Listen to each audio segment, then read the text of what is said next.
Assalamualaikum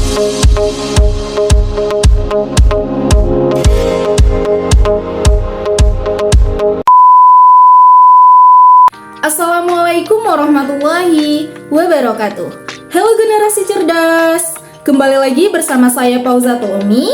Nah, di video kali ini kita akan belajar materi tentang bahasa Indonesia kelas 7. Kemudian, media yang digunakan dalam video ini merupakan sarana pembelajaran berbasis audiovisual dengan menggunakan alat bantu seperti PowerPoint.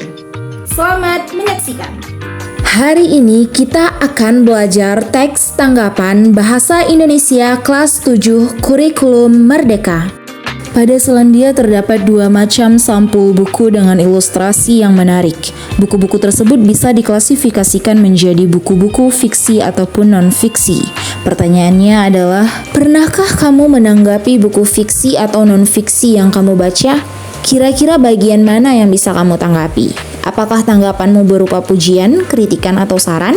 Apakah tanggapan kamu sudah menggunakan kalimat yang benar dan santun? Guna mengetahui bagaimanakah cara menyampaikan tanggapan yang benar dan santun, kamu perlu belajar mengenai teks tanggapan. Sebenarnya apa sih teks tanggapan itu? Teks tanggapan berisi komentar, tanggapan, kritikan, pujian, dukungan, ataupun penilaian terhadap suatu hal. Teks tanggapan bersifat logis, objektif, jelas, dan disampaikan dengan santun. Objek kajian teks tanggapan. Yang pertama, objek kajian secara umum.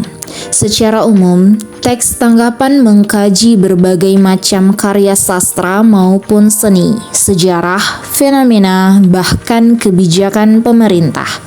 Objek kajian secara khusus. Fokus utama objek kajian teks tanggapan mata pelajaran Bahasa Indonesia di SMP adalah karya sastra jenis buku fiksi dan non-fiksi. Lantas, apa perbedaan antara buku fiksi dan non-fiksi? Perbedaan antara buku fiksi dan non-fiksi. Buku non-fiksi berdasarkan kenyataan, sedangkan buku fiksi berdasarkan imajinasi. Buku non-fiksi umumnya bertujuan memberikan informasi. Buku fiksi umumnya bertujuan menghibur.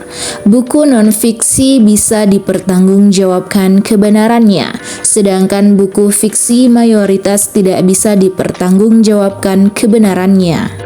Struktur teks tanggapan. Struktur teks tanggapan terbagi menjadi 3. Yang pertama, konteks, yang kedua, deskripsi, dan yang ketiga, penilaian. Konteks berisi penjelasan mengenai objek yang akan ditanggapi secara umum. Deskripsi penjelasan objek yang ditanggapi secara lebih terperinci. Penilaian objek bisa berupa kritikan, saran, pujian, atau dukungan. Ragam kalimat yang digunakan dalam teks tanggapan. Yang pertama, kalimat yang menyetujui atau menguatkan pendapat penulis. Contohnya, ilustrasi yang dibuat pada cerita Itam dan U sangat selaras dan menarik. Yang kedua, kalimat yang menolak pendapat penulis. Contohnya, pembuatan ilustrasi pada cerita Itam dan U sudah baik, tetapi penggunaan palet warna dinilai masih kurang berwarna. Yang ketiga, kalimat yang berisi saran kepada penulis. Contohnya, sebaiknya cerita Itam dan U diberi terjemahan pada bagian bawah lembar cerita, supaya pembaca ikut memahami bahasa Aceh yang digunakan. Contoh cerita teks tanggapan. Di sini saya memberikan contoh cerita Itam dan U. Itam dan U merupakan cerita fiksi yang mengangkat kisah seorang anak bernama Itam saat tsunami terjadi di Aceh. Buku bergambar ini dilengkapi ilustrasi yang mengadu-adu emosi. Singkat kata, Itam terpisah dari teman bermainnya saat itu, yaitu Mikel. Saat gempa terjadi, Itam dihantam oleh gelombang air laut yang tinggi. Lalu diombang-ambingkan hingga akhirnya ia tersangkut di sebatang pohon kelapa. Ia menunggu di sana hingga diselamatkan oleh tim penyelamat. Sayang, Itam tak dapat berjumpa dengan Mikkel, juga orang tuanya. Itam terus mencari keluarganya dan merasa putus asa.